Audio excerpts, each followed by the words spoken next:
Quand on dessine, on a tendance à se retrouver avec pas mal de carnets.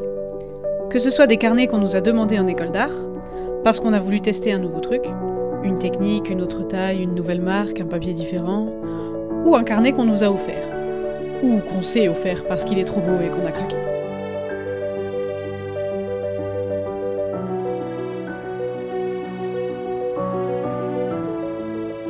Bref, en général, on ne manque pas de carnets. Le problème, c'est que comme ce sont des carnets auxquels on tient, et ou qui coûtent cher, on n'ose pas trop se lancer. Et si je faisais un dessin moche dedans, ça risquerait de gâcher tout le carnet. Et si j'arrache ou que je colle la page, ça va se voir. Et ce serait quand même dommage d'abîmer un si beau carnet parce que je sais pas dessiner et que je vais me foirer. Vous le sentez, le manque de confiance en soi ?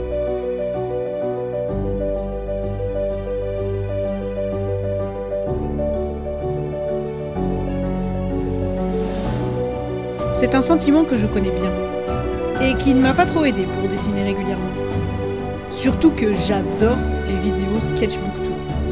Sauf que bien souvent, dans ces vidéos, on montre les carnets dont on est fier, et on se retrouve avec des trucs magnifiques qui défilent sur la vidéo.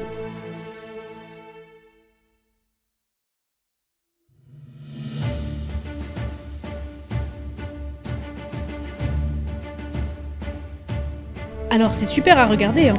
Je dis pas qu'il faut pas montrer ses fiertés, mais ça met une pression de fou, parce que c'est censé être un carnet de croquis. Alors si les croquis sont de ce niveau-là, moi je suis clairement à la ramasse.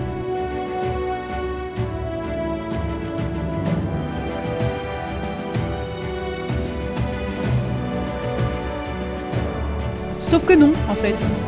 Dans la réalité, on fait aussi, et surtout, des croquis moches. Des trucs rapides qui n'ont pas vocation à être beaux en fait, mais juste à jeter une idée comme ça, à tester des trucs pour voir ce que ça fait, à faire sa petite tambouille quoi. Et c'est primordial pour s'améliorer.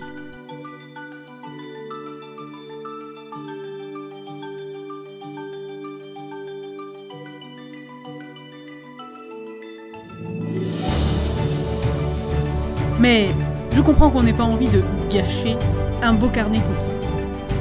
Alors j'ai 2 carnets, enfin dans l'idée, parfois j'en ai plus. Mais le principe c'est d'en avoir un beau qui me sert à faire de beaux dessins et un moche que j'utilise un peu comme fourre-tout. Et c'est cela que j'ai choisi de vous montrer dans cette vidéo.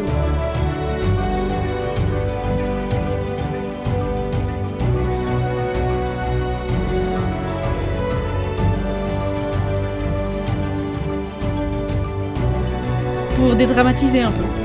Pour prouver que c'est pas si grave, et qu'en fait tout le monde en fait. Pour dire que ça existe, tout simplement. Et ce carnet moche, pour être sûr que j'aurai aucun scrupule à le malmener, je le fabrique moi-même avec de la récup.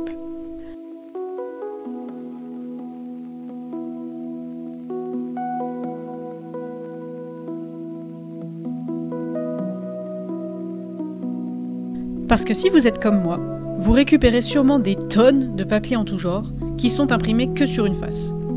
Et moi, j'aime pas jeter des trucs qui peuvent encore servir. Donc je les garde.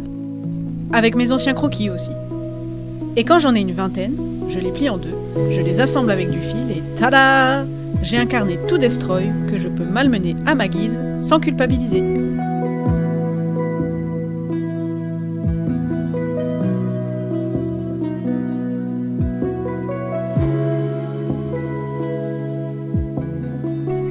Vous avez sûrement pu remarquer que c'est un joyeux bordel à l'intérieur.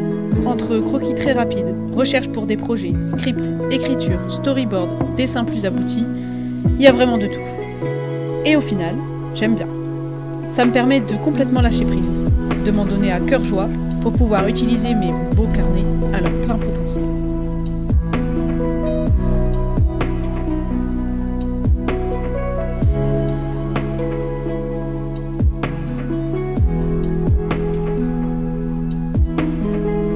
Alors, est-ce que je suis la seule à connaître l'angoisse du carnet ? Si vous vous êtes reconnu dans cette vidéo, j'espère que ça vous aura aidé. D'ailleurs, je pourrais vous faire un tuto de comment je crée mes carnets Destroy, tiens. Affaire à suivre. En attendant, je vous laisse profiter de la vidéo.